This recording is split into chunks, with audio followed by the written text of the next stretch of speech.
morning. But first, coffee. Hold on. We're going to do behind the scenes, like prepping with me.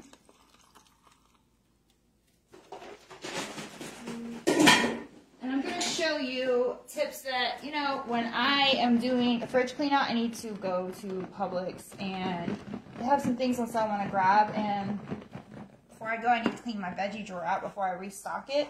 So I figured I would just come on real quick and share with you tips. Let me put my milk up.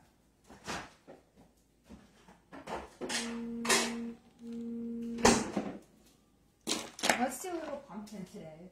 Why not? It's like a little cool outside.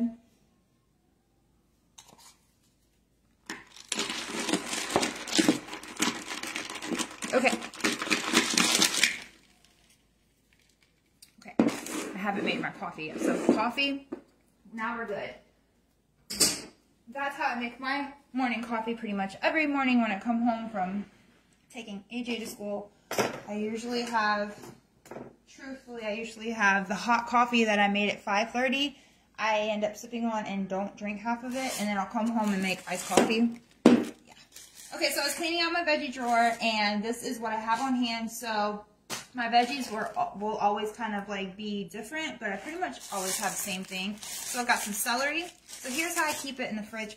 I keep it like this, and then like when I'm cooking it, I'll come and snap some off, depending how much I need for that recipe. And then like the ends of it like this, I'll cut off. And then I grab a Ziploc and just put scraps in there. And then like anytime throughout the week, if I'm cutting an onion or garlic or anything like that that has skins on it and scraps, I shove it in here. And I keep that in my veggie drawer in the fridge. That way I just continue to build it up all week. And then obviously, if you know, this gets eventually turned into, if I got some chicken bones or any kind of whatever, we make a broth with it, right? So keep your veggie scraps. That's the first tip. Then we have celery we actually want to cook. Rinse that off. But then I keep this like that. And then what I'll do is when I get down and I use all the celery that I've cooked with, and then I got all my scraps, I'll take this big thing down here, and that ends up going with the scraps also. So that's how I keep my celery. And then I had some cabbage where I made some homemade coleslaw, and this was what I had left over. I don't really like to, like, when it gets tough parts down here, I kind of use these. These are great to cut up and put in stews. I was thinking of doing maybe like minestrone soup or something, but I don't have all the ingredients. So what I like to do, I have carrots, I have some pepper, tomatoes, tomato scraps, and any other scraps. Like I didn't use this whole onion for a recipe, so I saved it. So basically, I just cut all my veggies up, and depending on what mood I'm in, I might make a recipe for them. If it's something that I'm not going to use right away, like say I wasn't going to use the bell pepper today, go ahead and before it starts getting any worse, cut it up and freeze it. Throw it in a Ziploc, and the freezer is my best hack.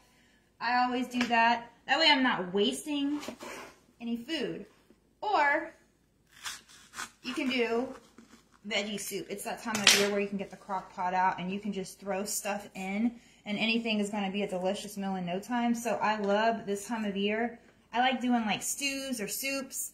I even have some potatoes I can throw in, and I'll throw like all the veggies, potatoes, and like I have with some ground beef, and make a really good hearty soup.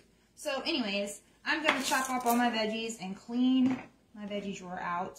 So next time you go to clean your veggie drawer, or you notice that you got veggies and they're going bad and you ended up not cooking them, either freeze them or turn it into soup and have dinner, so don't waste nothing. And let me know if you keep your scraps too, because you can make your own broth ahead of time and add that to all your soups and stews. Have a good day.